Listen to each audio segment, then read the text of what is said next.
Thank you very much.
We call this meeting to order.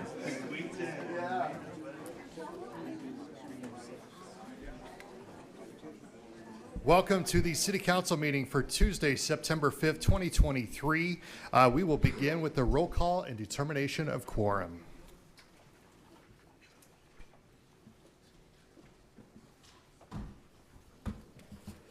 Bieberdorf.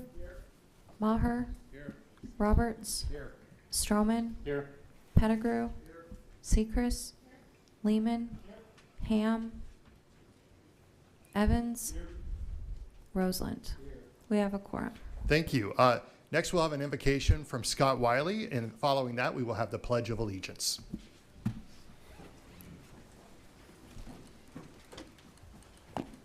Let us pray.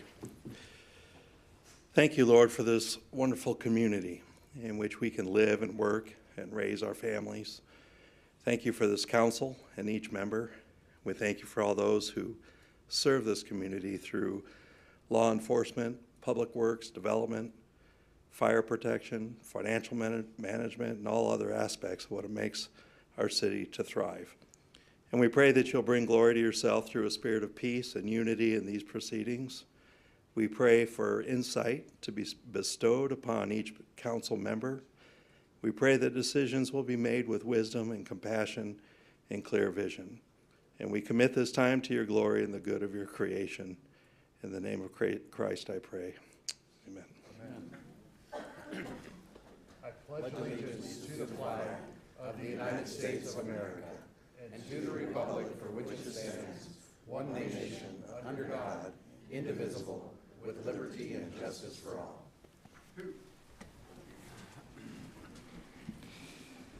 Thank you, everyone.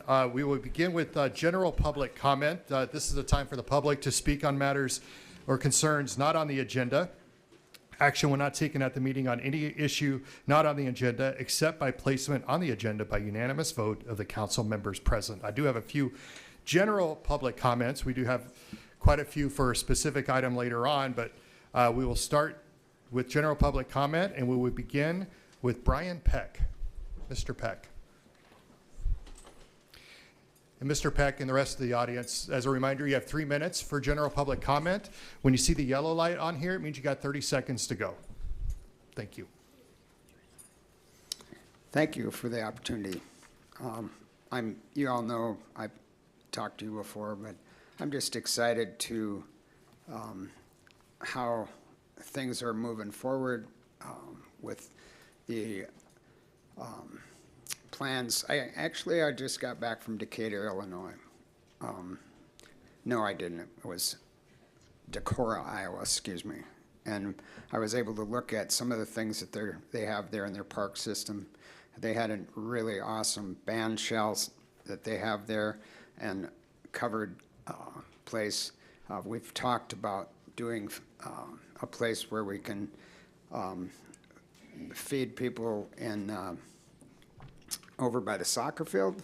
So it was really exciting for me to see that, what they have, and the possibilities that to actually see something that could work for us over there. And so I'm really excited to proceed with that. Also, I would like to I'm going to talk to the mayor here in a couple of days about having the soccer field as a place where we can house people over this winter. We'll talk about that and do some private housing type situation where we can maybe take 100 or so people off the streets this winter. I just am excited about what's happening, and I'm really excited about talking to you further about it. Thank you. Thank you. Next, we'll have Billy Joe Brown.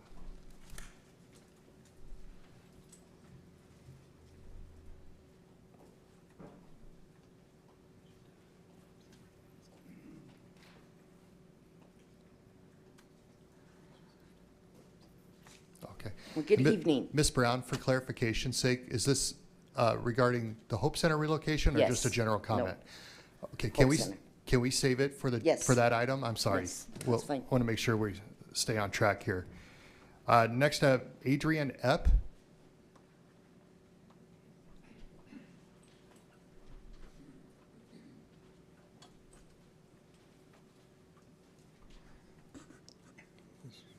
All right. Hello. 2 weeks ago, I attended my first city council meeting just to observe, but I have the intentions of being an advocate here for a long time. I plan to cover topics of urban planning ad nauseum for the next months, years, and even decades.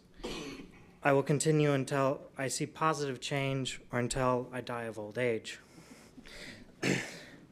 I've lived in this city for about 8 years, and I do love it, but it is a broken mosaic of a city. It's missing many pieces. And those pieces are things like good public transit, good cycling infrastructure, good affordable housing, including medium density housing. There's many things that need improvement. And one of the most glaring problems of our city is one that's shared by many cities in North America, which is our reliance on automobiles as our primary form of transportation within the city. It is damaging to our communities. It is damaging to the wealth of our cities. It is an irresponsible way to design and continue to expand in such a way that automobiles are the only way to get around. It saps the wealth of the citizens of the city. It is an incredible burden to own and maintain a car. That should not be placed on people. The cost to enter society should not be the cost of a car. So in order to improve public transit, one of the things that must be done is to increase frequency. You should not have to wait over half an hour at a stop for a bus to come along. At that point, you have to plan around your trip around the bus system, and you better be home before 6, or otherwise you're walking, because that bus system does not run late enough. A sign of a good public transit system is that it is used by the rich and poor alike. How many of you have used the public transit system? How many of you even consider it in your daily lives? We should not just treat public transit and cycling as an afterthought. It's like, well, we've expanded our roads, we've made them better, and now I guess we'll try to fit in cyclists and buses and trams and those sort of things if we have the time. No, they should be given as much priority, if not more. You want to improve traffic on roads? Encourage people to use things like public transit and cycling and more walkable areas. You shouldn't be spending inordinate amounts of money on road expansion projects like the Sheridan Lake Road expansion, when you could be taking that traffic off of the road in other ways, such as the buses or cycling and things like that.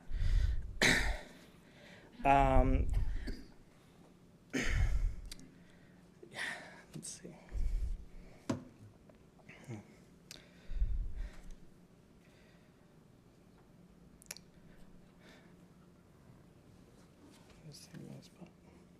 But I don't know that I have much more to talk about actually, but I will be back hopefully for every city council meeting to continue to cover these in more detail, so that people will actually see that change needs to be made in these ways.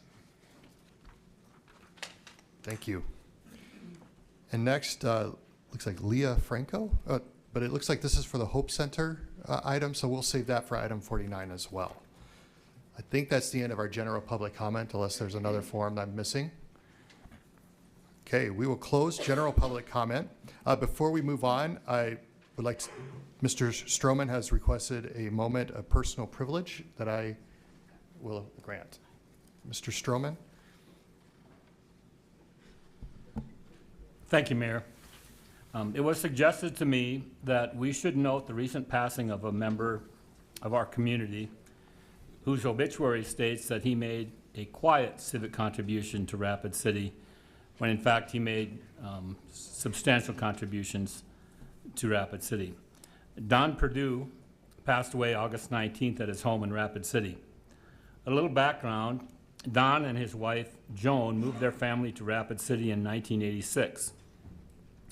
They grew their business to be a national manufacturer of bedroom furniture, employing hundreds of people in Rapid City over the years. Don was recognized for his civic contributions by a former Rapid City mayor and a former South Dakota governor. Rapid City had benefited greatly from his efforts. One of the things that Don was concerned about, he had a goal of increasing tourism and knowledge of citizens of the United States presidents. So he pursued the City of Presidents, and he founded that, which is responsible for the bronze statues of U.S. presidents on downtown street corners. They serve as a popular tourist attraction, and they also serve a function in the wintertime where it's a place for people who want to contribute warm clothes, where they can hang a stocking cap or a scarf or whatever for people in need to grab them. I just wanted to note Mr. Perdue's passing and the significant contribution that he made to Rapid City that we enjoy every day and our tourists enjoy every day also. Thank you. Thank you, Mr. Stroman. Well said.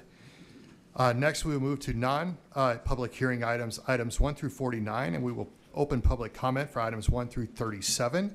I don't believe I have any public comments for items 1 through 37, so we will close those public comments and move on to consent items 1 through 37. Would the council wish to remove any items from consent or vote on the remaining consent items?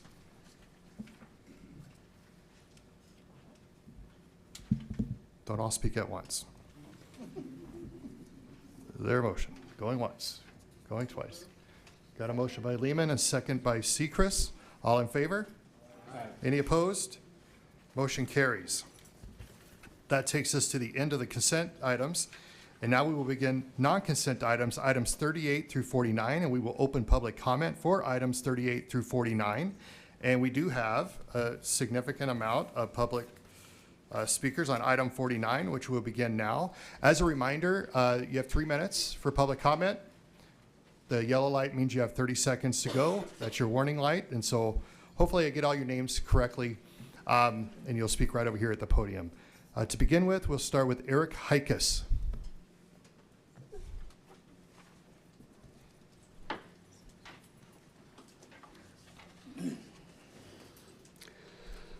Good evening, council members, mayor, other critical stakeholders in our community. Can everybody hear me okay? Yes, sir. So my address is 1115 West Boulevard. I'm a resident of Rapid City. My occupation is landscape architect. I'm the president of TerraSite Design. We are a paid consultant. We are in support of the Hope Center in both our contractual relationship and the emotional and sociological aspects of the need for this facility in our community.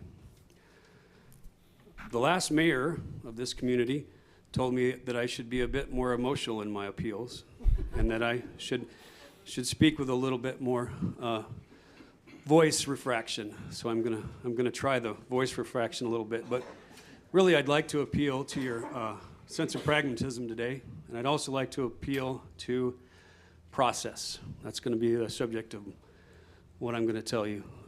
For the Hope Center, item number 49, this is not the first hearing or the first meeting or the first public comment that this project has been able to be conducted. It's been about a 1.5 year process where we are now at the final development plan, and that was predated by conditional use permit, initial development plan, vacation of right-of-way, and sidewalk exceptions. All were public hearings, which we brought forth in this community. So in building upon that, this group that we represent has made plans for this facility with that support, with that forward progress and that momentum in hopes of this facility moving forward. I would ask that you support that today for the reasons of that this is a really great facility for our community, and that if we don't address homelessness in this community through program, through support, through other means of resource, it's not going to get any better. And this is a way to help that process. So, but surely for the vote of process, we have been through a significant process to get to this day, and I think that deserves some respect and also some consideration in this final decision, as this project did pass final development plan through Planning Commission on a unanimous vote, and now comes before you for final decision as a council. So I want you to take those matters in consideration today. Thank you. Thank you. Next up, we have Amy Ritchie.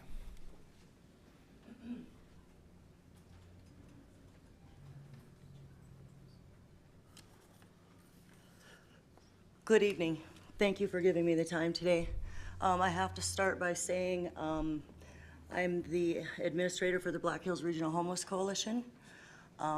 Many people coincide that with VOA, and I am not here as a representative of VOA. I am here as a representative of the Homeless Coalition. I want to start by reminding us that we said a prayer and did the Pledge of Allegiance at the beginning of this meeting. And I constantly walk daily and ask myself, what would Jesus do in this situation that we're in Rapid City? What would he do? So I'll leave that to that. I believe homelessness is an us problem, not a them problem. When you point the finger at someone else, there's three more pointing back at you. When I say us, I mean us, the homeless individuals, or struggling with housing insecurity, us, the government, us, the very public, us, my neighbor, us, the businesses. It's gonna take everybody with a heart to get on the same page to address this issue and lift up our fellow man to a better place, to a better life, to a better day. The Hope Center provides some of the most basic needs to our housing insecure population. Be aware that they not only provide services to people that are sleeping on the street, they provide services to people that are just struggling to pay their rent and can't do laundry. They provide showers and mail services and access to phone services that they're not going to find anywhere else. They have done, over 1,900 people have done, the laundry machines have been used 1,900 times in the last year. That tells you exactly how much that service is needed. That's a lot of laundry. So I just want you to keep that in mind, that it's not just a service for people that are what people consider homeless, sleeping on the sidewalk.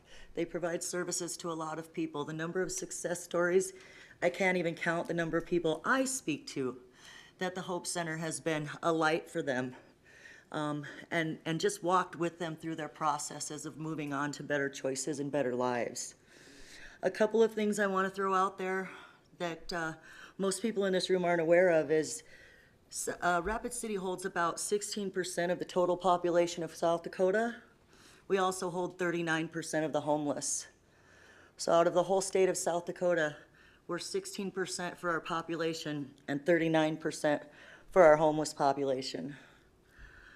Homelessness is associated with a multitude of disproportionate health inequalities and health disparities, including but not limited to reduced life expectancy, increased prevalence of morbidity, chronic and communicable diseases, and a higher utilization of emergency and hospital services. I guess my time is almost up. I got a whole bunch more statistics, so if anybody needs them, please contact me and I'll be happy to give them to you. Thank you for your time today. Thank you, ma'am. Next up, Mr. James Swan.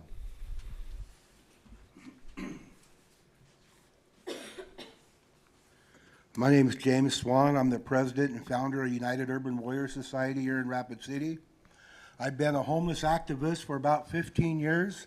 I was a case manager at Cornerstone for a while, and then I do a lot of the projects, the Homeless on the Street Thanksgiving that we do every year. This year will be our 13th year doing this. I grew up in that neighborhood where the Hope Center is going up. I have family that's still there. That just right down the street used to be a shanty town before the flood. You know, that location is perfect for the homeless shelter. I talked to the DAV because it was alleged that they were opposed it. They don't oppose it. Their only request was it had a big fence around the backside, which is in the plans. And I think with all the light improvements on the street in that corner, the cleanup of that corner, and possibly get rid of some of the old dilapidated buildings around there, with a security camera and the day security, I think that corner will actually be better off than it is right now. If you go across the street from there, you have Behavioral management, I worked for them for 3 years right there in that facility. They have all them apartments. They've got multiple housing down in that whole corner. And it's got pedophiles, ex-cons, drug people. I mean, that's in that same neighborhood. So that argument doesn't even really validate anything because they're already there. And the homeless problem that they have, people say, well, someone's passed out in the street or in my yard. That's going on right now. The level of that problem isn't going to get any worse with the shelter being there. That's been there for years. I remember as a kid, people passing out on the sidewalk in front of my mom's house, and we grew up in one of the houses right around the corner there. And I had another relative who lived across the street. They still own that property and those houses over there for over 60 years. You know, so it's not like I'm just speaking from somewhere else. I drive that area every day. I drive by there. I think with the improvements and law enforcement drive by there constantly, about 50 times a night at least, I'm sure. I don't see why not. You know, they already got this far. They made all these commitments, and I don't see any reason why to stop it. Because if we don't have it there, then where are we going to have it? And if we don't have one, where are these people going to go? They're going to go right in your neighborhood. You know, they're going to be under your camper, under your car. You know, they're not going, the homeless people aren't going away. If you guys want to understand homeless, there's a video called Seattle is Dying. And if you want to know what a homeless problem is, watch that video. And we're not even there yet. So that's all I got to say. Thank you. Next, Lorraine Peterson. I hope did I pronounce that correctly? It's Lorian, yep. Yeah, Lorraine. Thanks. Thank you. My name's Lorian Peterson, and I am the president of the board of the Hope Center. Thanks for giving us an opportunity to speak tonight. I just wanted to say that I went back and listened to the comments from the planning and zoning meeting from a few weeks back, and I definitely hear all the concerns of the neighbors, and we share those same concerns. Safety is a big issue for us. We've worked really hard the past year at really increasing the safety at the Hope Center by having full-time security during the day. That's made a huge difference. Security cameras, better lighting. We want it to be a safe place for our guests and for people who volunteer and our staff, and of course our neighbors as well. And so I definitely hear those concerns for the safety of the neighborhood, the safety of the children. And it sounds like there's already a lot of concern up in that neighborhood about things that are going on. We share those concerns too. I know there was concern about children walking to and from school and will they be safe. I did a quick search on the sex offender registry for South Dakota. There's 110 registered sex offenders within 1 mile of our building up there. The ones closest to General Beetle, the 8 that are closest, are all crimes involving children. So that's concerning to us, moving into a neighborhood that has some existing problems. And we just really want to be good neighbors. I think the people that we serve, we do serve homeless individuals, but we also serve a lot of people who are housed, who struggle in different ways. And sometimes I think that what people see as Hope Center guests, maybe out in the community or around the center, are not necessarily Hope Center guests. A lot of the people that we serve are not the people you think of when you think of a lot of the people who are homeless in Rapid City. There's a lot more than that, a lot different people than that. And so we're just really interested in being good neighbors, to helping the problems that are there.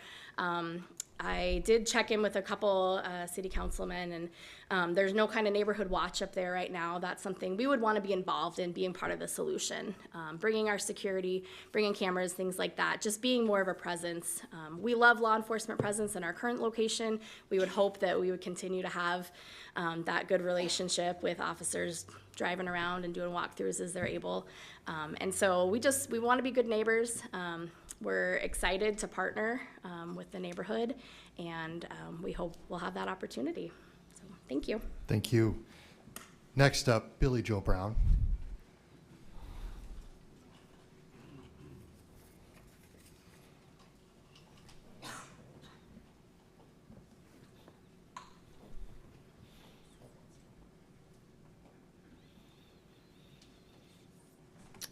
Good evening.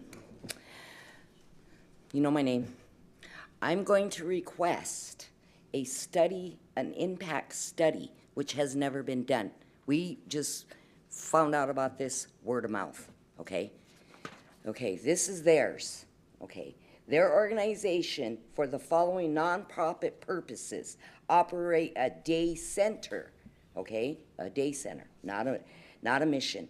This is from the state. Okay, so she's gonna wanna open a day center there, but none of us have ever known anything about it. This is my second meeting on this, and I live right behind the place, okay? The second thing is, it is 837 feet away from the YFS, okay? I went to General Beetle, I got kids there. I went to Central, I got kids there. Went to Boys Club, I got kids there. Went to Girls Club, I got kids there. None of those people that work in these organizations heard of this. They don't even know what I'm talking about. I know we have a homeless problem. I might be one of them here shortly too, okay? But going out and handing them our land like this isn't gonna help them. We need to, what we need to do as citizens of this city is we need to get a place, find out what their problem is first. Is it drugs? Is it alcohol? Is it whatever? And try to address that for them and get them help and then get them into a place that they can afford. This handing out, I watch Journey On go up there. I watch them hand them out water and sandwiches. That's not curing it. I drove this morning at 8 o'clock this morning, and I went up by Toby's on East North. There's a guy laying up there with a tarp covering him.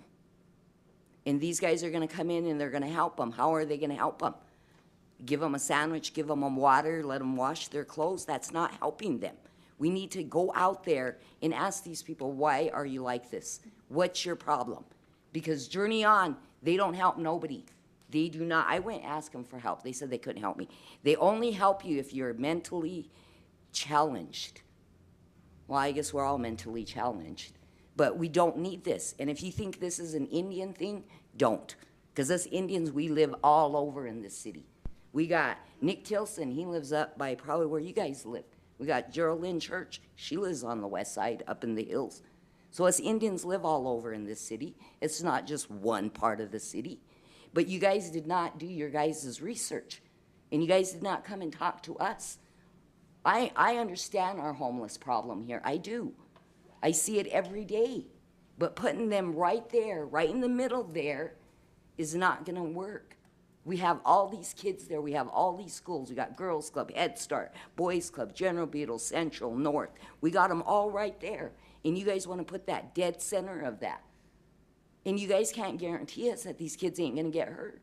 You can't tell us that there's no rapists there, there's no drug users, there's no abusers in your organization. You can't guarantee us that. But from now on, I mean, right now, I want this here study done because everybody's saying DAV said they don't mind. I talked to DAV. I live right next to DAV. That guy said, I didn't know anything about that. He said, I really thought that they were going to clean it up, put a youth center or something in there. If we're going to do anything over here right now, we need to start thinking about these kids before they get out on those streets. That's who we need to start addressing, not these people that are already out there. Obviously, that's where they want to be because they're out there. There's lots of jobs here. There's lots of low income, whatever out there. They could go and get themselves a house and pay bills like the rest of us. But no, we want to go and we want to hand them everything. No, let's do this here study. And you guys didn't do your study because you would have known you guys are less than 1,000 feet away from YFS. Ms. Brown, your time's up. Well, okay, thank you. Thank you. Next up, Mary Hahn.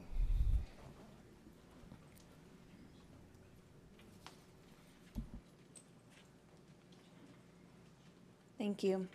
My name is Mary, and I'm a longtime resident of Rapid City. I've read public comments from a few citizens who are pushing back against this potential new location for the Hope Center. While I understand these concerns, I believe that the location at 630 East Boulevard North is the best new location. If the Hope Center's lease at 615 Kansas City Street ends and there is no viable option for a new location, I worry that this crucial community resource that saves lives every day will permanently close. The Hope Center is an absolutely necessary resource for many folks in Rapid City who are experiencing the intersectional struggles of houselessness, mental health difficulties, poverty, domestic violence, crippling loan debt, and other unforeseen crises. Not only does it offer shelter from the elements during the daytime, it also provides physical resources such as hygiene packs and food, mental health support through recovery groups and spiritual formation groups, emotional support through access to community and to healthy relationships, creative programs such as crafting groups and writing groups, and imperative services such as laundry, phone service, critical document storage, and mail service. The mail service at the Hope Center has served over 3,000 folks throughout the past 10 years. Currently, over 250 individuals receive their mail at the Hope Center. This service alone literally unlocks doors that lead out of poverty and crisis for hundreds of individuals. We must continue the Hope Center legacy of caring for the most vulnerable in our community. People in Rapid City tend to approach the issue of houselessness from one of two perspectives. Either the unhoused are our relatives for whom we seek love, care, compassion, and shelter, or they are a complete nuisance and a menace to society who have no right to exist in the same community as the rest of the general public. This latter view accomplishes nothing. The demonization of folks who are in the midst of a struggle will not solve a housing crisis. It will not solve an addiction crisis. It will not solve a mental health crisis. It will not solve a systemic racism crisis or a domestic violence crisis. I believe it is absolutely necessary that we develop this location on East Boulevard North in order to maintain continuity in services for our friends and relatives who are experiencing difficult times in their life. If the Hope Center closes with no new location secured, it will be a detriment to every member of our community, not just those experiencing poverty. I remind many of you on the council of your professed personal commitment to the following of Jesus, which is a mandate to care for the needy, the widow, the orphan, and the oppressed. And I would also like to point out the current center that the Hope Center is at downtown is next to the library, the YMCA, multiple units of housing, multiple schools. This is already part of our city. This is already part of a neighborhood, and it can be part of another neighborhood as well. Thank you for your time. Thank you. Next, Bill Knight.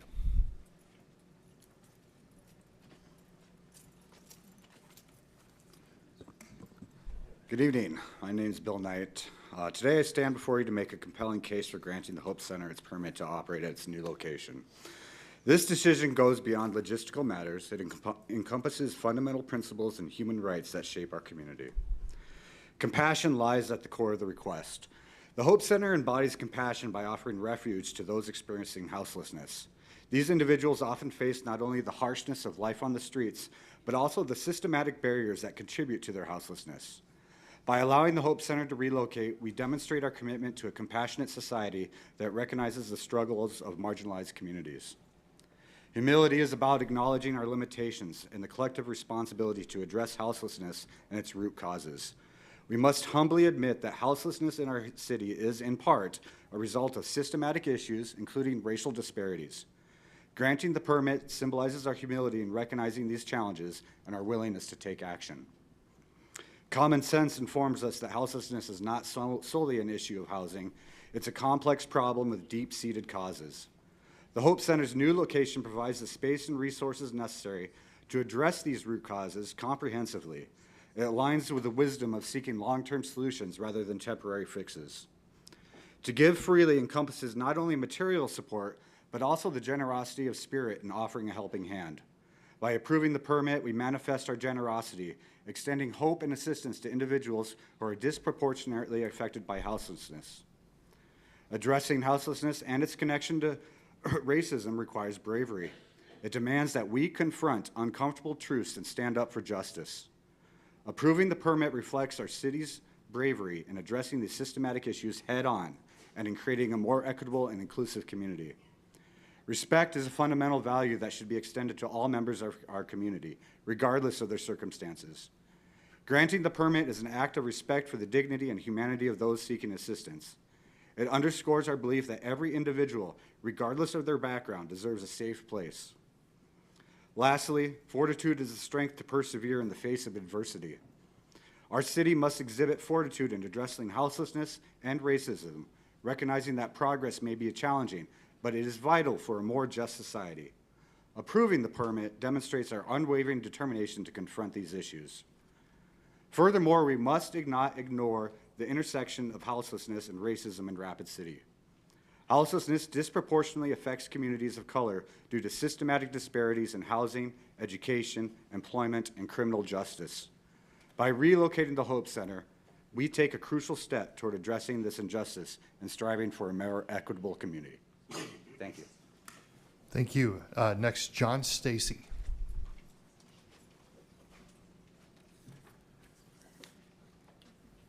Good evening.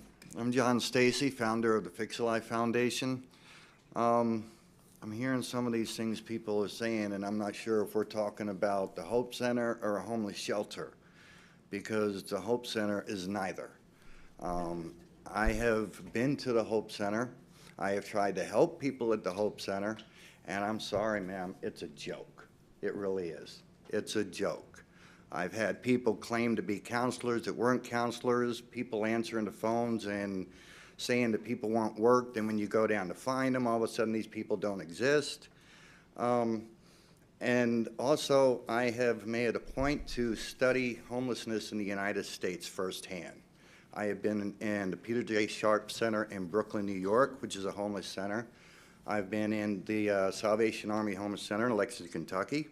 And I've been in the Kearney Center in Tallahassee, Florida. And I've been in the Cornerstone Mission twice, when Tony and Jack ran it and was screwing it up, and recently. Well, not recently, 7 years ago. Most of the people that go to these places are not homeless. And if you want to sit down one day with the in-depth on what homelessness really is, I'll be happy to tell you. But a lot of this is a joke, okay? They are not homeless. It's a place for people to go to and hang out during the day that's got nothing better to do, okay? I have drank with these kind of people. I've done drugs with these kind of people. I've been arrested with these kind of people. I know the games. I know the tricks. I know the cons. I know the lines. And the type of people that hang out at the Hope Center are more often the kind you don't want destroying the neighborhood.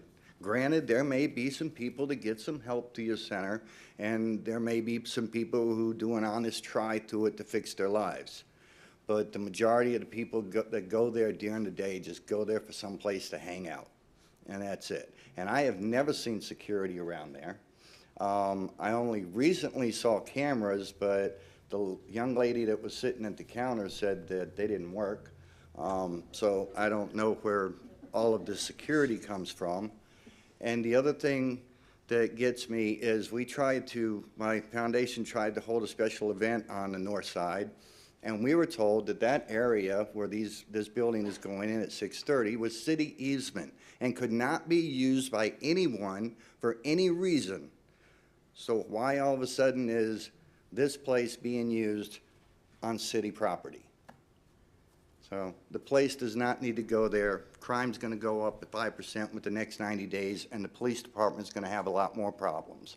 And the only reason crime in that area has gone down, and I think the police department will verify it, is because of all the phone calls that I've made. And I've gotten the people around me to stand up and start calling the police to do something about the crime. And the crime has gone down. If this place goes in, it's going to skyrocket again. Thank you. Thank you. Leah Franco.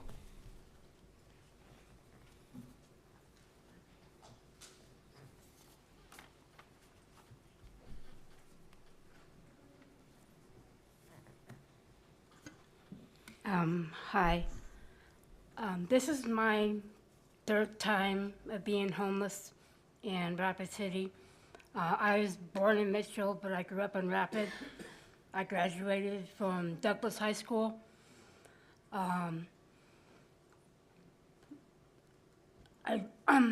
This last time that I became homeless was back on April 14th. I had my own apartment. 25 of us were living in this building, and all of us got misplaced. We all got evicted. And Melanie at the Hope Center has been helping me nonstop to try to find an apartment somewhere. But I can't get in because I only get so much in disability. All the other places are too expensive because you got to pay the rent and the utilities. And I can afford the rent, but I can't afford the utilities. But thanks to the hard work of Melanie and I just found out today I get to move into an apartment tomorrow. So if it wasn't for Melanie's help, I wouldn't have a new place to go to. Thank you. Thank you, ma'am. Next up, Brandon Ferguson.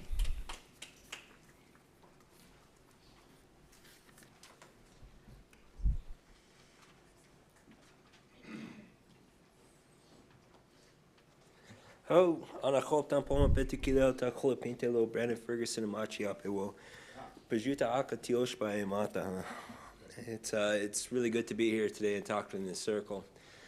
This is a very, very hard thing for me to weigh on whether to support or to be against this issue.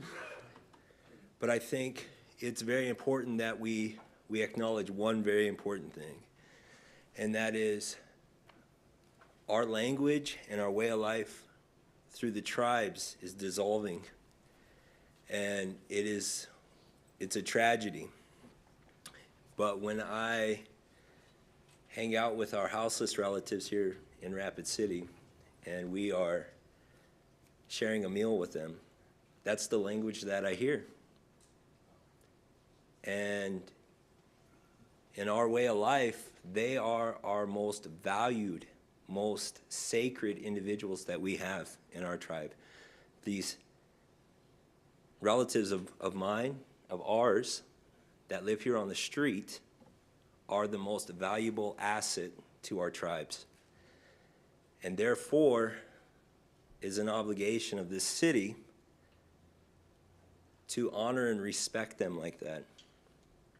I myself have gone to the Hope Center, and there's some things there I do not agree with. One, I don't agree with a policy that they have been okay with individuals drinking down there at the building or being inside the building while intoxicated. I am completely against that. I think it puts the staff in harm's way. And I myself, when I go to that Hope Center, I'm not gonna lie to you, I feel scared when I walk in that building. And I have sat in there and I visited with our relatives, and my tribal members have a very difficult time with controlling alcohol and their behaviors. And I know that because I'm from the res. And I know how our people can get if they get too intoxicated. It does worry me. However, we have no other things in place. And Hope Center is something that unfortunately, we need it. We shouldn't need it, but we need it. And it's disheartening that this circle here has not approved their permit. I remember sitting outside that building as a kid because my mom and my grandma, she'd be looking for my grandma who'd be drinking inside that building in Dee Dee's bar. So traditionally that area can handle it. Today I'm asking that this circle right here would take into consideration that these are valuable people. They're priceless.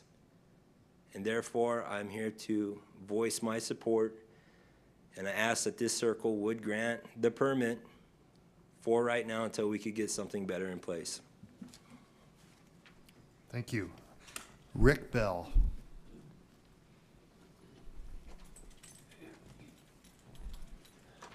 Good evening, Mr. Mayor, members of the council. My name is Rick Bell. I live here in Rapid City, and I'm just going to do a quick me too because I know there's a lot of people that want to speak about item 42. I think the previous gentleman who just said, we need to improve it, but we don't need to throw it out. So I would just encourage the council to approve this permit to move to the new location at 630 East Boulevard North. And I pray that the current location can continue to maintain its services until the new location is ready.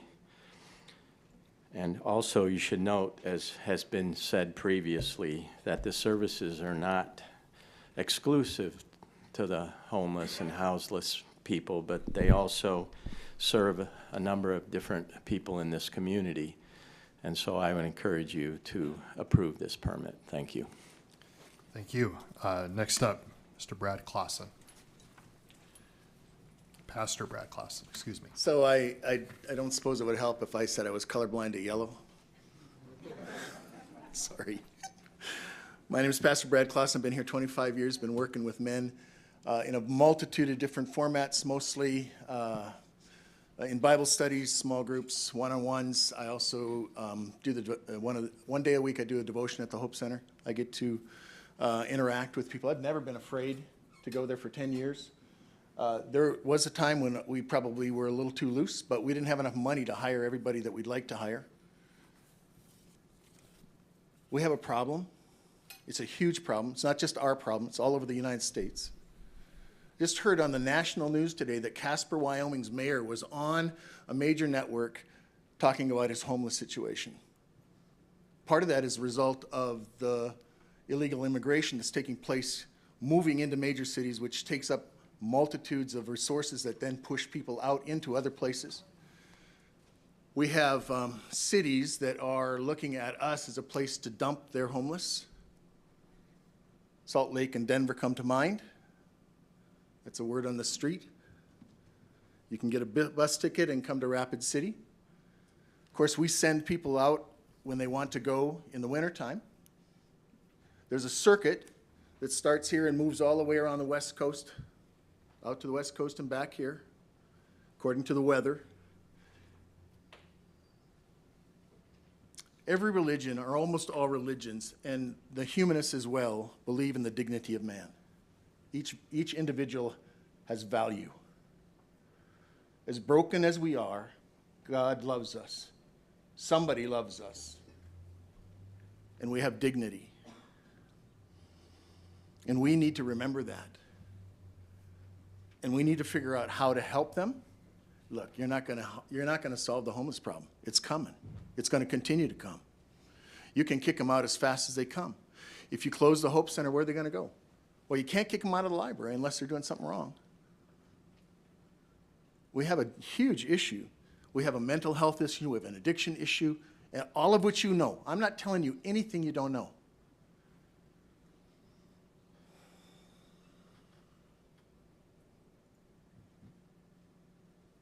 I wish that we had the money to do it right. We're not going to cost you a dime. The city, the church, spiritual people, all of us need to get involved in this situation and somehow work out things so that people have an opportunity to come out. Not everybody's coming out, and you know that. Not everybody's healthy enough to get healed from the abuse of their past. The stories I could tell you would curl your hair if you had any, like me. But God loves them. I love them. Please give us wisdom. Thank you. Thank you. Rob Momartz, I hope my apologies.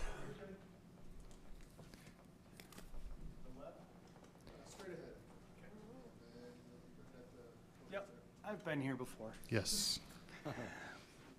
Hello again, members of the council, Mayor Solomon. Hello. I am here to voice my support for the Hope Center. As a member of the homeless population here in Rapid City, as somebody with a physical visual impairment and a recovering alcoholic, the Hope Center has absolutely been 100%, for lack of a better word, a lifesaver. I truly believe that I would not be here presently if it were not for the existence of the Hope Center and the staff members there and the people and the connections I've made at that location. And I do believe that other people other than myself have benefited, not necessarily to the extreme that I have, or even more extreme than I have. I just know the impact that it has had on me personally, and I know the impact that it will have on me if this resource is no longer available to people in my situation. There's much more I can go into, but I will leave it at that. Thank you for your time. Thank you. Thank you. Next up, I have Patricia Maher.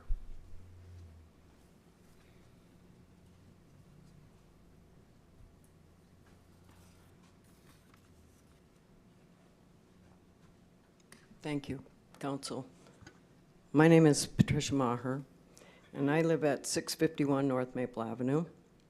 I have lived there, as of Thursday of this last week, 32 years. That is half my life. 32 years I've lived right on that block. I've seen a lot of changes. I've seen a lot of good changes. I've seen a lot of bad changes right there on that block.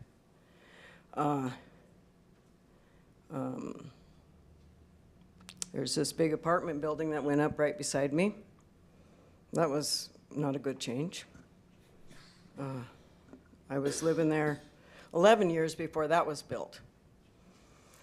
Across the alley, another house came up, another garage came up, another house just down at the end of the my block was tore down, duplex put in. So yeah, I've seen some changes on my block, and that's okay. And when I did first move in there, Dee Dee's bar was open. My family and friends. I come from the west end of town.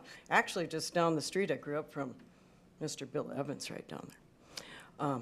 So I'm a west side gal, but I've had a home in North Rapid for 32 years now. So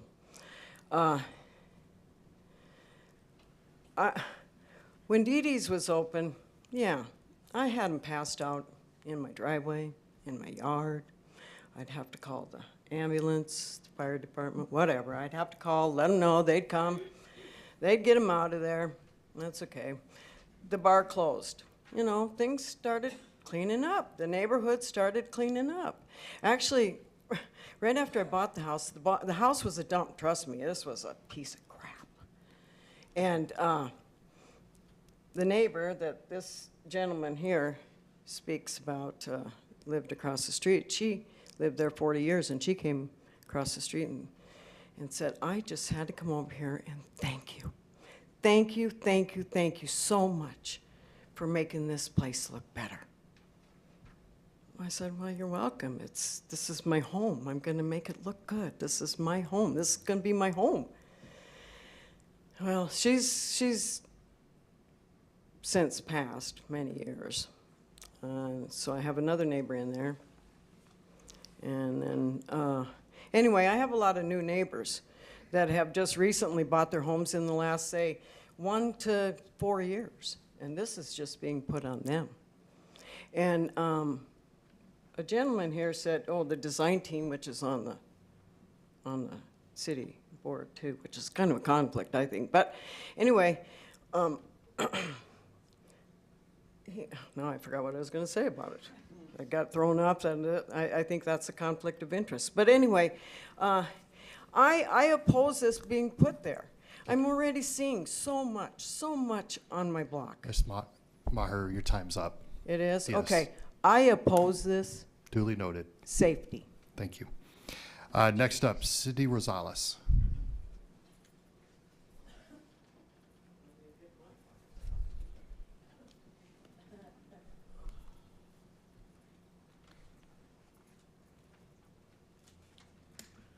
Hello, my name is Cindy Rosales. I used to be a client of the Hope Center, and also I went from a client to a volunteer, and I am also now employed. I work at the mail desk. I feel like the Hope Center has a lot of potential. Before, when I came there, there was before the pandemic hit, there was AA meetings, there was arts and crafts, and there is children that go to the Hope Center, that go there with their parents. They go there, wash their clothes, they've never been harmed. We offer a lot of things that, and the new building where we went to, we got to do, Melanie Timms took us through a tour of the place and what their plannings are for the building. There are some things that could really benefit a lot of people on the north side. Like for a fact, AA meetings, NA meetings, the arts and crafts, showers. We don't even have showers over there where people can take showers. They have to go to the mission at 4 o'clock to take a shower.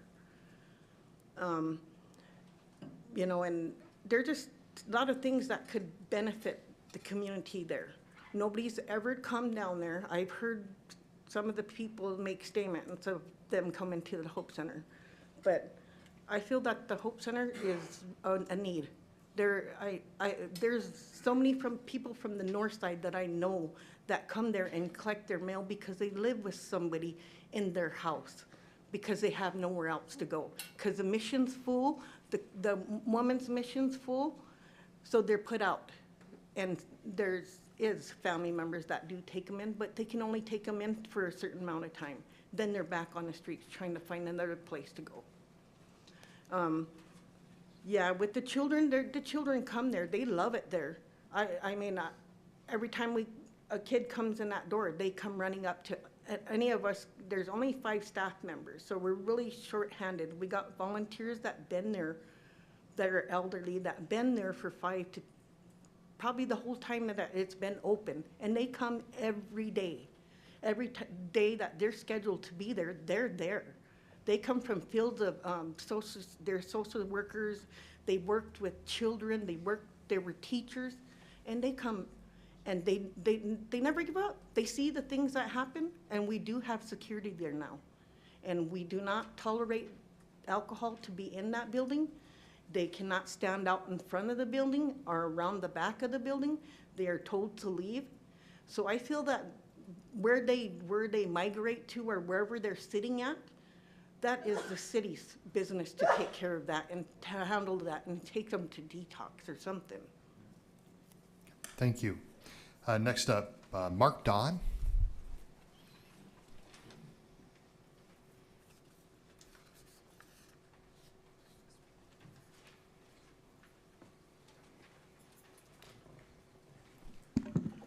Mayor and City Council, good evening.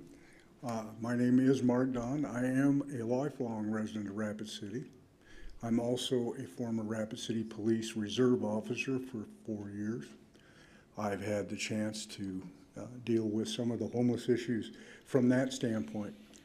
I'm also the gentleman that ran the AA program for the Hope Center. I am 32 years in recovery from alcoholism. I'm proud of that fact, and I speak about it often, not because I want people to know that I've done this. I want them to know that they have an advocate that they can talk to if they're struggling. That's what I'm about.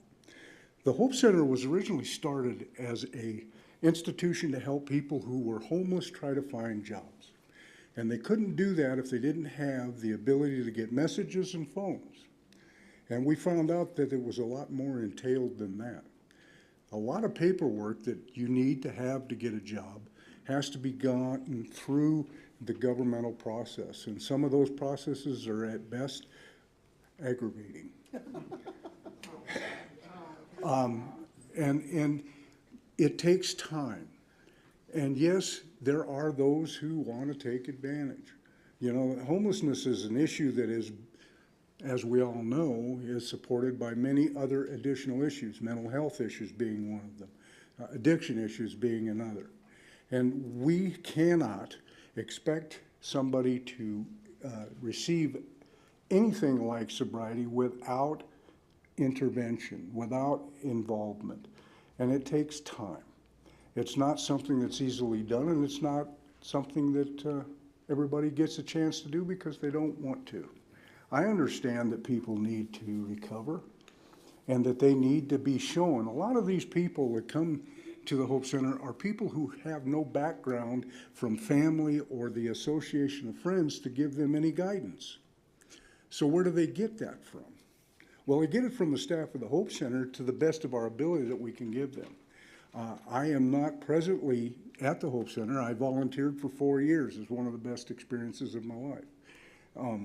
And the reason I'm not there right now is because they don't have room for an AA program, because they don't have enough space. And my goal is, and I hope that we can start AA up again, and NA, because it's essential. We have to overcome these issues by direct involvement and input. We can't just expect them to go away. So please consider this use permit and consider it and approve it. And I thank you for your time. Thank you. Next, Rose White, or Wright, excuse me.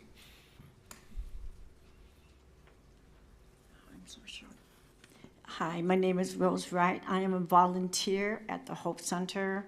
I work in the donation section. And as you've heard from many other people up here, we don't just serve the homeless community. We serve across the board. We will have families that come in and it's like, it's tight, so, you know, a week before I get paid, can I get emergency food bag? I need personal hygiene. Do you have baby formula?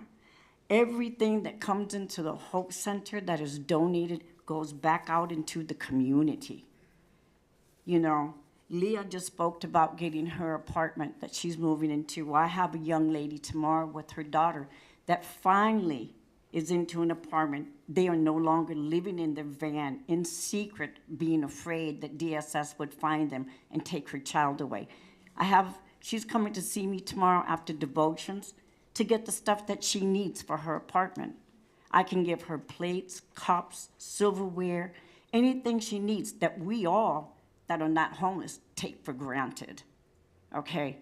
These people need this. If the Hope Center leaves, they're not gonna have these things. Where are these young mothers that are finally out of homelessness and going into apartment, going to get these things that we take that, oh, it's nothing for me to go to Walmart or to Kohl's or whatever and buy what I want. They're not so lucky, okay? And you know what? And one of the things that is very true, you know, we cannot solve homelessness.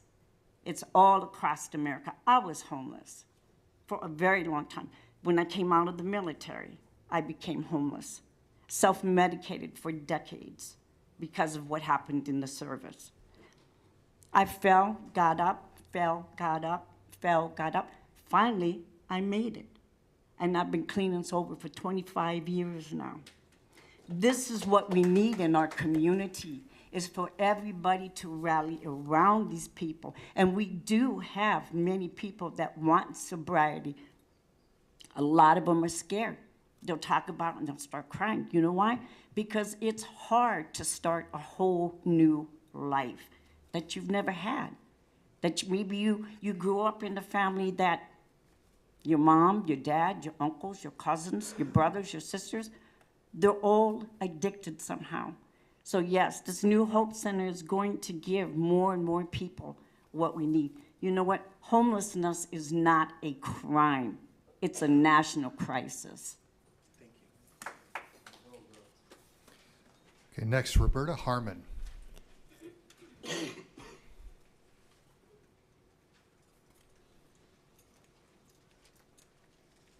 Hello, my name is Roberta Harmon. I am the president of Mike's Bikes Rides That Matter, which is a guest ministry in the basement of the Hope Center. We began in 2015 in a partnership with the Cornerstone Rescue Mission. I'm the crazy lady that brought a house there on one of the coldest Thanksgivings that we had ever seen, because I believe that we have some out-of-the-box solutions that are required. I'm a tiny home advocate. I know I've gone to a number of city council meetings as people have spoke about things across the board. And I brought a house there. Mayor Allender was in your spot. Mayor Solomon, and he told me no one in their right mind would live in that house.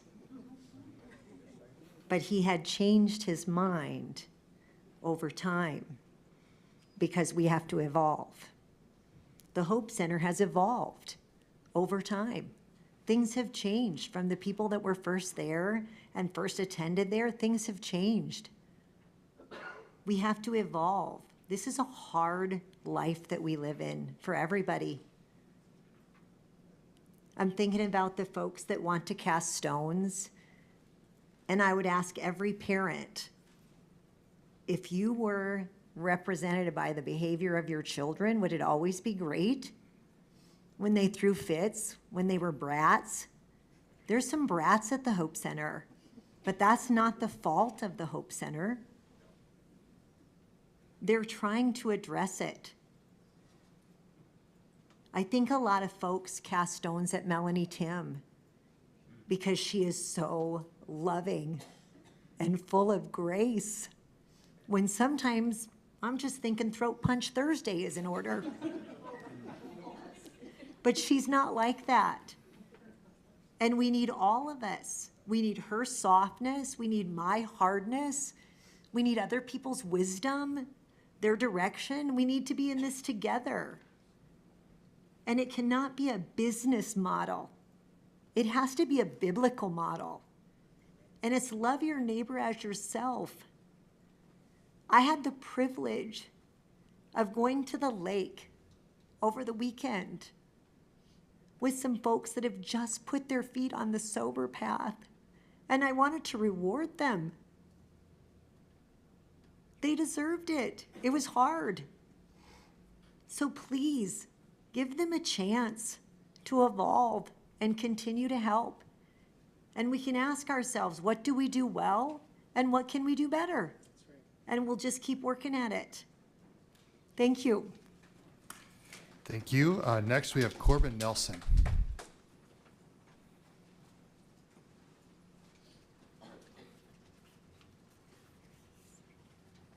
Hello, my name is Corbin Nelson. I live at 654 North Maple Avenue, less than a block from the proposed site. I just want to say I don't oppose the Hope Center getting a new location, but I do oppose them choosing this location because I just don't believe it's a good fit for the residents out of concern for safety. As it is, we already have several issues with, literal fist fighting on that corner, theft, vandalism, leaving, dangerous, sharp drug paraphernalia in the bushes and in the streets.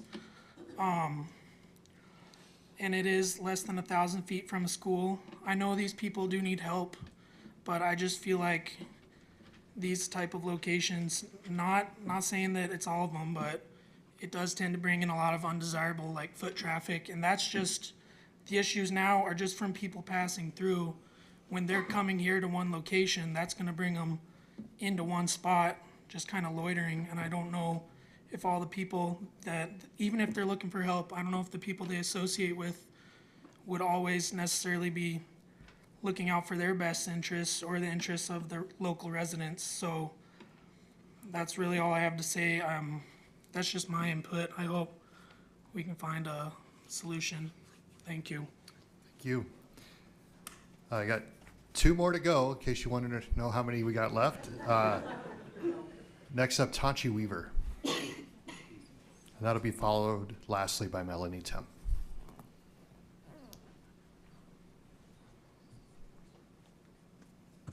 Good evening, Mayor and Council. You will find in your possession, I believe, copies of a petition that I circulated.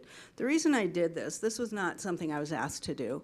I was watching the August 8th meeting, and I was really impressed with the bravery of the people that had the guts to come forward and oppose something that obviously had a head of steam ahead of it.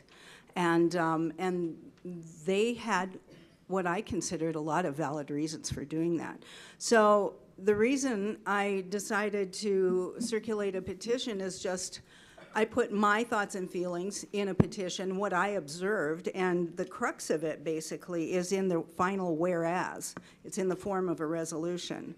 Whereas the residents and taxpayers in the affected neighborhood deserve to say no to a facility that they believe will be detrimental to the quality of life in their neighborhood. We stand with them in opposition to the decision of the Rapid City Planning Commission, and we ask you to overturn that decision. Like the previous speaker, this petition is not judging the business model of the Hope Center. It's all about location, location, location. And not everybody that feels this way will take the time to write a letter. That's why I decided I will write one, and in conversation, I will ask people, would you like to sign? Do you agree? And many of them did, and as you will see, a lot of them are from Ward 4, Ward 2, very close to the proximity, but there are also a lot of them, quite a few from Ward 5, Ward 1, Ward 3. So this is something that the whole town cares about. It's not about a lack of compassion. It's about the right of the citizens. This is a government, not a church. I am a practicing Catholic. I understand the need for compassion and outreach to the homeless and the poor. But this is something that we need to consider how it impacts the rights of the people who pay the taxes, who live here, who work here. And I didn't even give you all of the petitions that I gathered. I pulled one because I wanted to protect the people that signed it from retribution. So this one you don't have a copy of. I believe you have about 131 signatures in your possession, and there are 12 more here. Thank you. Okay. And finally, Melanie Tim.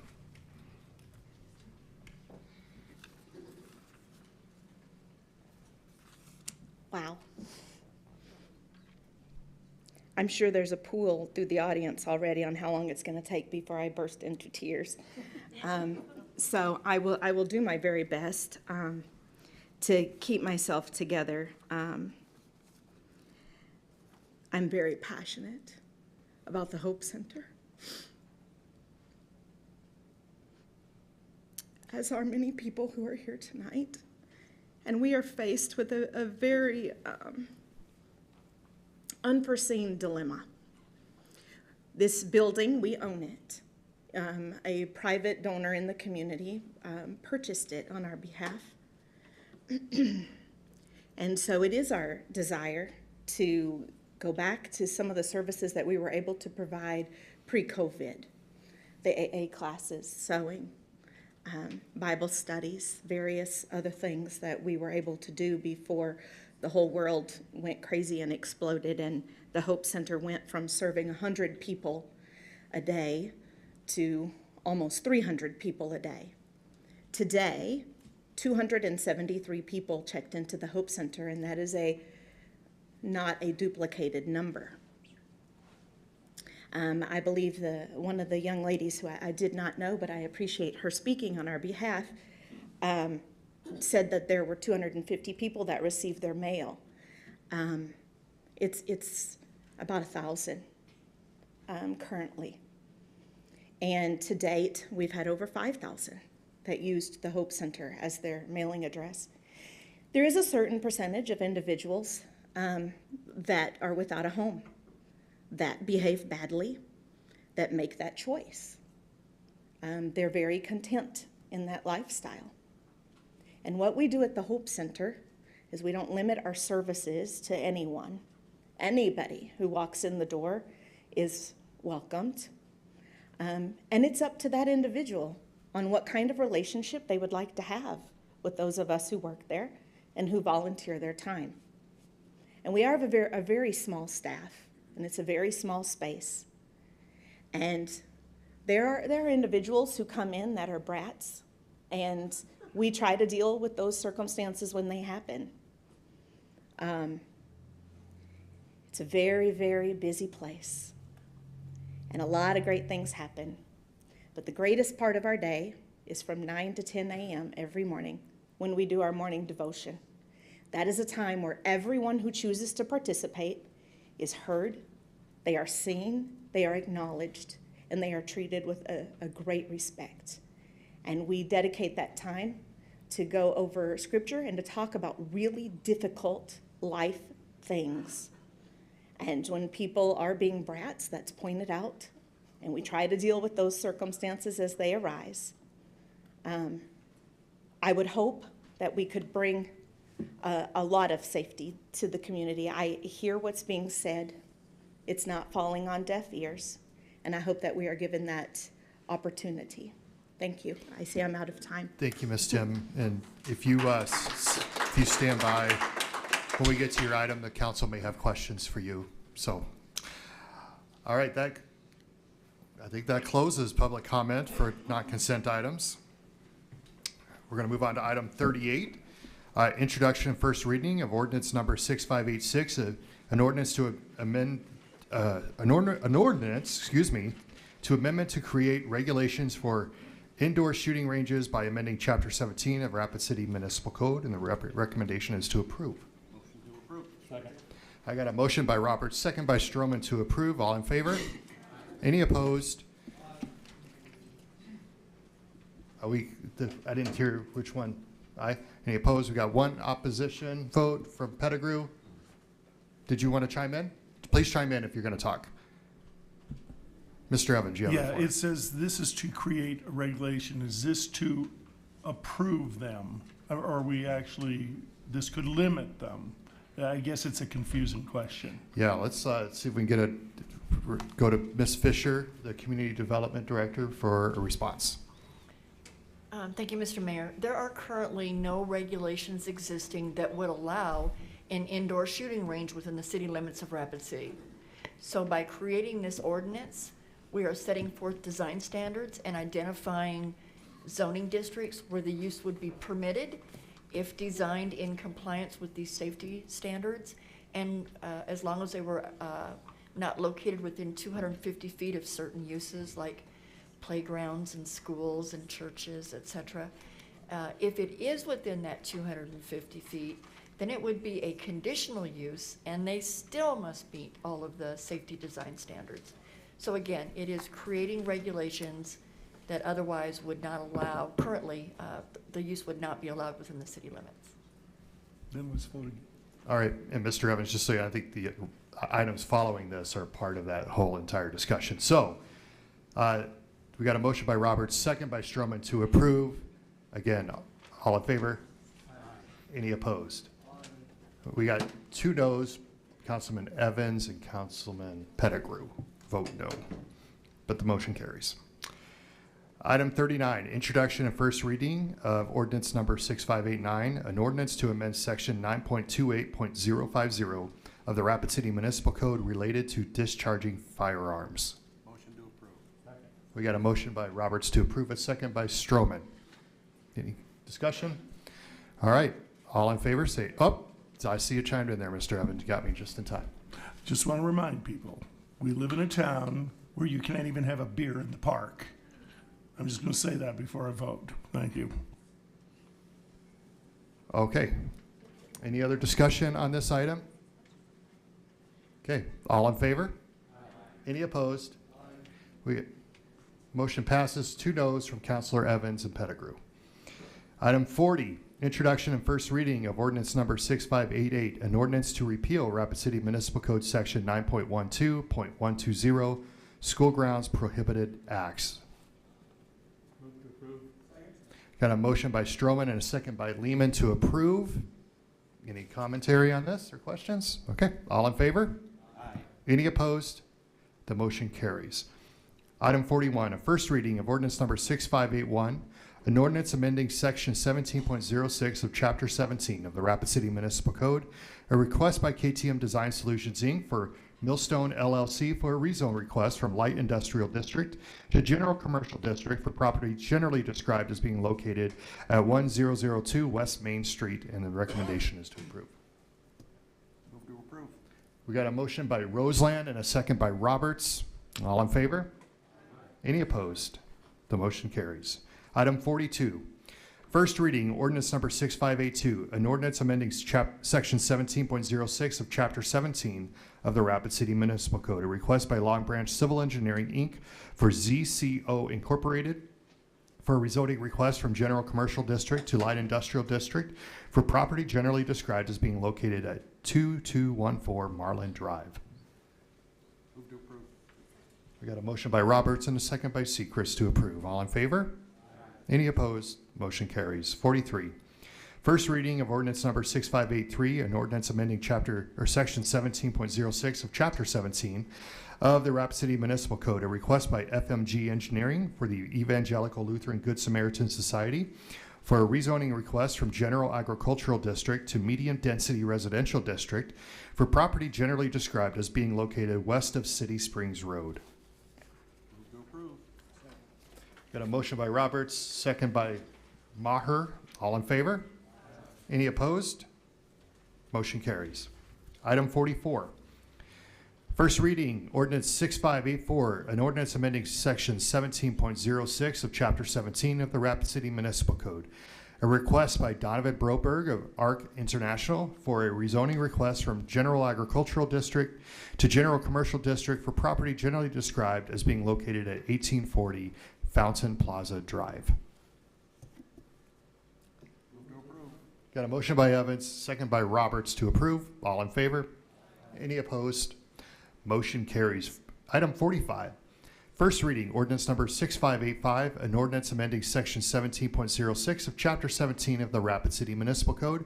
A request by Donovan Broberg of ARC International for a rezoning request from Light Industrial District to General Commercial District for property generally described as being located at 1840 Fountain Plaza Drive. Motion by Evans, second by Roberts to approve. All in favor? Any opposed? Motion carries. Moving on to item 46. A request by Lime Branch Civil Engineering, Inc. for Ryan Kelly for a preliminary subdivision plan for proposed Lot 2A and Lot 2B of Parcel B of MJK subdivision, generally described as being located southwest of the intersection of Derby Lane and East Minnesota Street, and the recommendations to approve with stipulations. Got a motion by Roseland? Second by Evans to approve with stipulations. All in favor? Aye. Any opposed? Motion carries. Item 47. A request by KTM Design Solutions, Inc. for Charles and Loretta Hammerquist for a preliminary subdivision plan for proposed lots AR and B of Lutheran subdivision and dedicated right-of-way, generally described as being located at 501 and 583 Valley Drive. The recommendations to approve with stipulations. Second. Got a motion by Sechrist and a second by Roberts to approve with stipulations. All in favor? Aye. Any opposed? Motion carries. Item 49. Appeal of Planning Commission's decision on a request by Terrasite Design for Hope Center, a final plan development to allow admission with no overnight lodging for property generally described as being located at 630 East Boulevard North. Staff recommendation was to approve with stipulations. Planning Commission recommended to approve with the stipulations, and this is an appeal to the Planning Commission's decisions to approve with stipulations. So the motion, just for clarity's sake, before you get into discussion, a yes vote is a yes for the appeal. Is that clear? No? And that's not usually. Not usually? How would you like this? What did I miss, 48? Backtrack. My apologies. Item 48. Yeah, somebody needs to keep an eye on me. A request by FM&G Engineering for Elmington Capital for a preliminary subdivision plan for proposed Lot 1AR and a Lot 11 of Anamosa Crossing subdivision, generally described as being located at East Anamosa Street and Camden Drive. The recommendations to approve with stipulations. Got a motion by Lehman, second by Evans to approve with stipulations. All in favor? Any opposed? Motion carries. I will read this again just for the sake of it.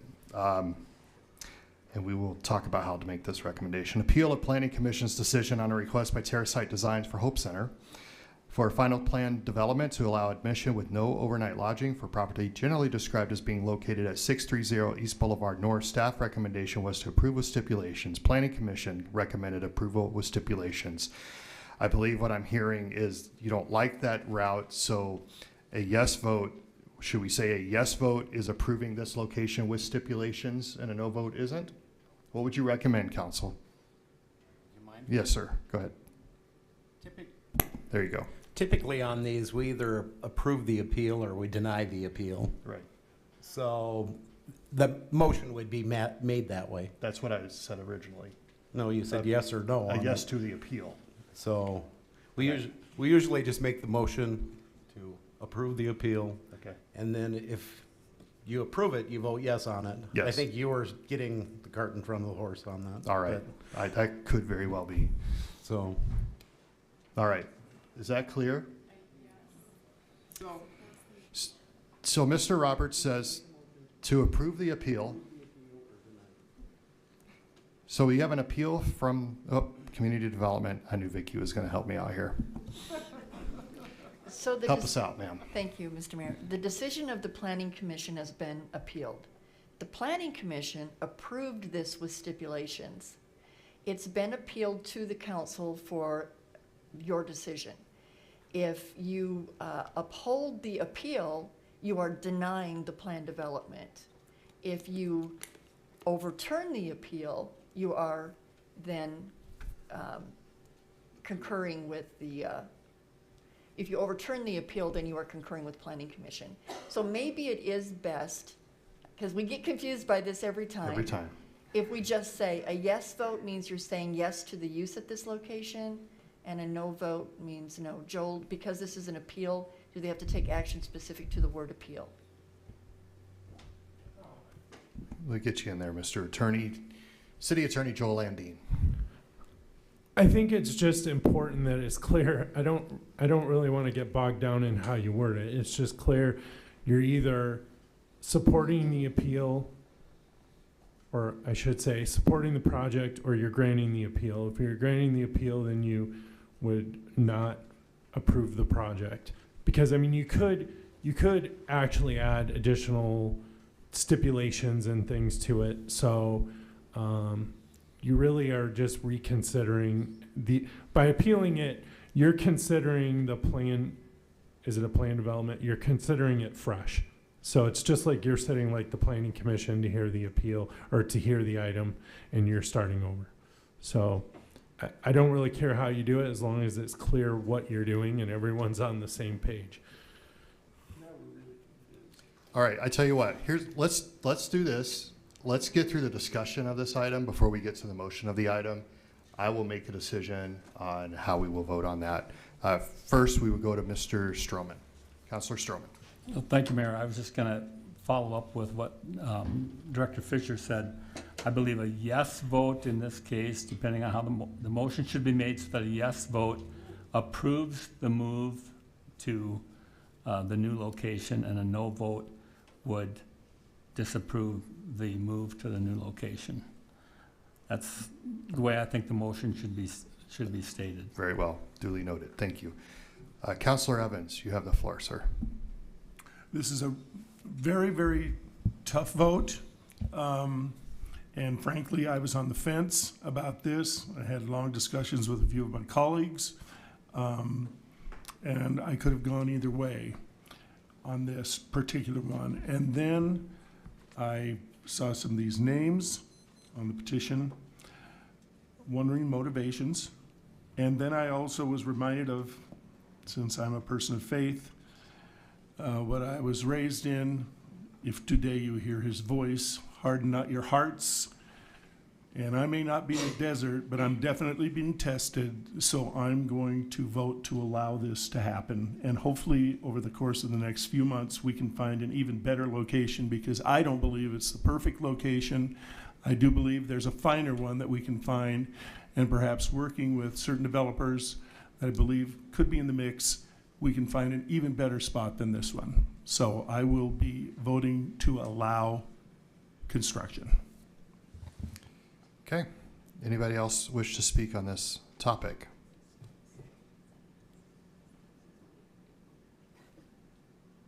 No? Okay. Councilor Seacrest, you have the floor, ma'am. Thank you, Mayor. I know we had visited, I guess the Planning Commission had, at some point in time, when they had previously brought this forward, there was some concerns that were brought forward to the Planning Commission. And so I was just curious what an overview of those concerns were, in the initial halting of that application, and then if we feel like those concerns have been adequately resolved.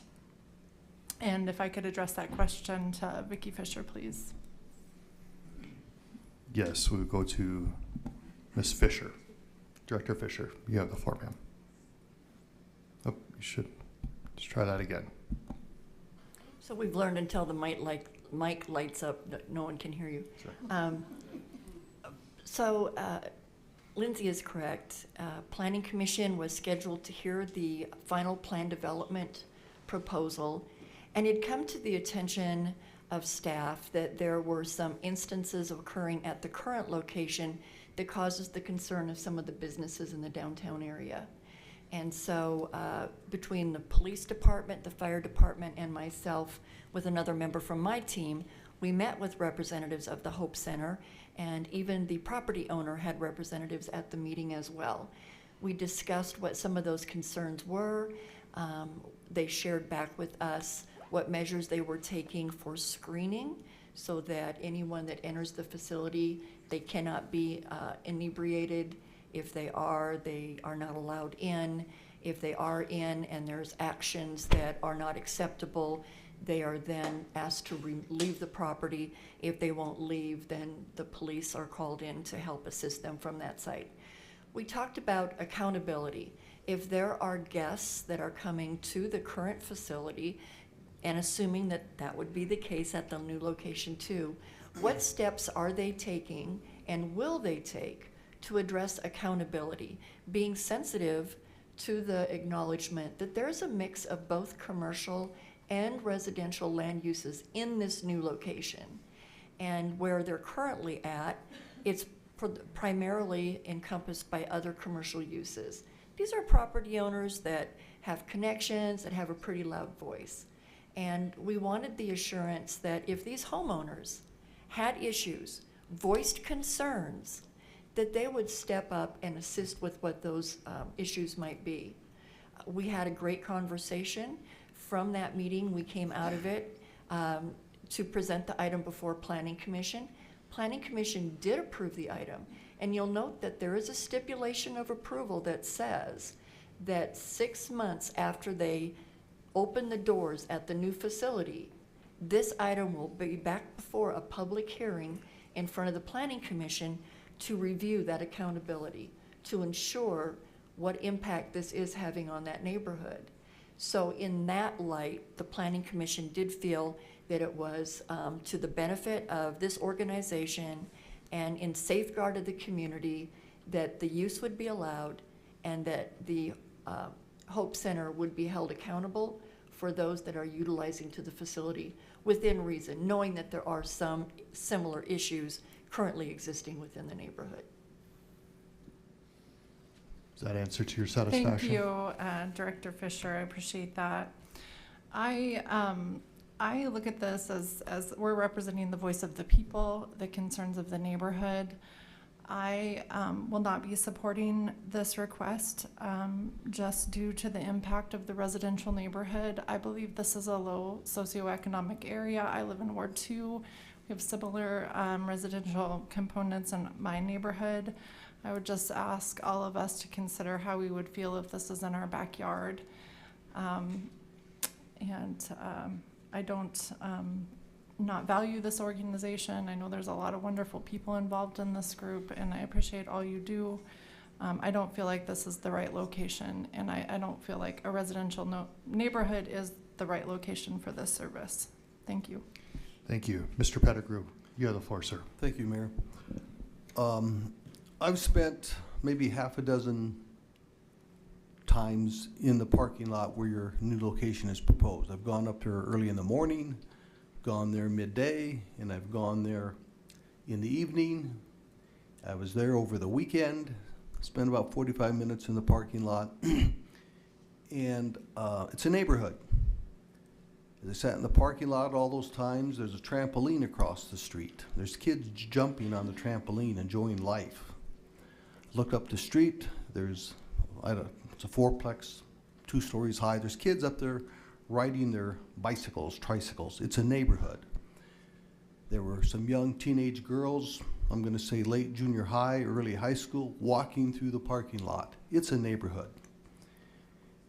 And talking to different people, they've said there's no good place for it, so we just as well put it here. And I can't buy that. We can't put it here. It's a neighborhood. And I've been on Maple Street. There are some nice homes that are well maintained. People are proud of those homes. And I believe I cannot support putting this facility in that neighborhood. Thank you. Thank you. Mr. Stroman. Thank you, Mayor. I just need a point of clarification after what my colleague, Mr. Evans, said. He said that he's supporting the move, but if this isn't the right place, we could find another one. And it's my understanding that this is a proposal to move to a specific place. And I guess I would like to ask Ms. Tim if that's correct, or if there is some other option or alternative if this does not prove to be acceptable. Ms. Tim, if you want to go ahead and come up to the podium. Thank you. Thank you for your question. So this is the only location that we are currently interested in relocating, and it is for the purpose that like I stated earlier, an individual in the community donated the funds to purchase this building, and so we do own it. If someone else would like to purchase another building on our behalf, we would greatly consider that location as well. The circumstance that we are in is that currently our building that we have been in from the beginning is owned by First United Methodist Church. After August of 2024, they will not be renewing our lease. And so if we do not have a building to move into, we are faced with potential closure of the Hope Center.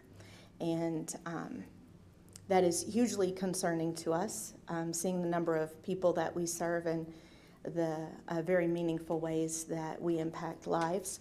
And so we are hopeful that we will be able to continue to keep our doors open and do all the things that we've envisioned to do to get back to where we were pre-COVID.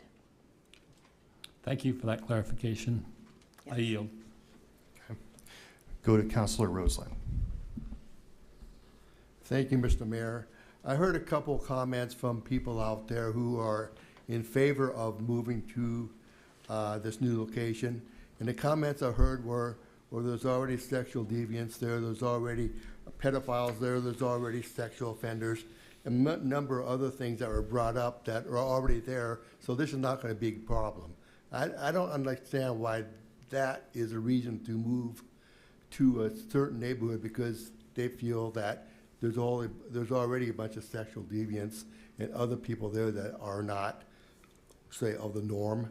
And so I am voting against this, and I feel like you didn't make a really good process of trying to convince me to that would be a good spot for you to move, bringing up that, well, it's already a bad spot anyway, it's not going to hurt the people already there. And I think there's going to be a lot of hurt for a lot of people who are there, who's lived there for years and consider that their home and residence. So again, I'll be voting against this. Thank you, Mayor. All right, next we will go to Mr. Maher. May I ask Melody a question? Absolutely. Ms. Tim, would you mind coming to the podium and answer a question? You mentioned that your current landlord, the church, has chosen not to renew your lease. Did they give you any specific reasons for that? Yes, the church has undergone some significant changes within their congregation, and the building that we're in is an asset that they wish to sell. Okay, thank you. Okay, any other questions or comments? I have a clear queue here. All right, Mr. Evans. There you go, sir. Yeah, I would just like to clarify.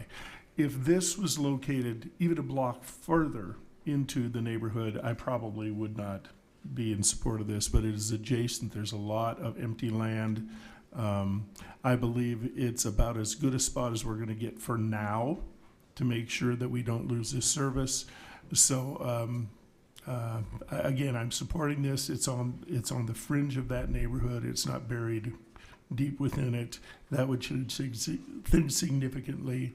And I do think, once again, we can come up with some better options, but I want to make sure we don't lose what we have now, because there's no currently, replacement. So I'm voting the way I am. Thank you.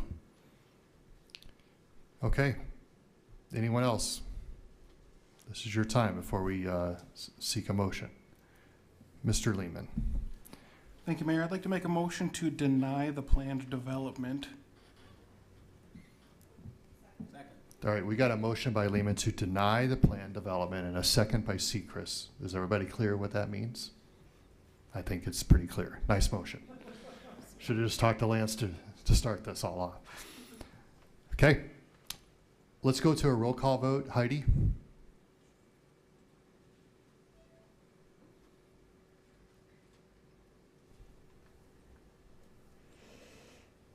Roberts? Yes. Stroman? Yes. Pettigrew? Sechrist? Lehman? Evans? Roseland? Beaverdorf? Maher? Motion to deny passes 8-1. Okay. That motion carries. We will move on to public hearing items 50 through 56. We will open public hearing for items 50 through 56. There are no public comments, so we will close the public hearing items for items 50 through 56 and move to consent public hearing items 50 and 56. Would the council wish to remove any items from the consent calendar or vote on the remaining items? Got a motion by Roberts to approve items 50 through 56 with a second by Lehman. All in favor? Aye. Any opposed? Motion carries. That will move us to the end of the non-consent public hearing items. Now we'll begin the bill list, item 57. And for that, we will go to the Finance Director, Daniel Ainsley. Thank you, Mr. Mayor. The total bills amount to $8,490,143.55. Motion to approve. Motion by Roberts, second by Roseland to approve. All in favor? Aye. Any opposed? Motion carries. Motion to adjourn. Motion to adjourn by Roberts, second by Sechrist. All in favor? Aye. Any opposed? We're adjourned. Thank you.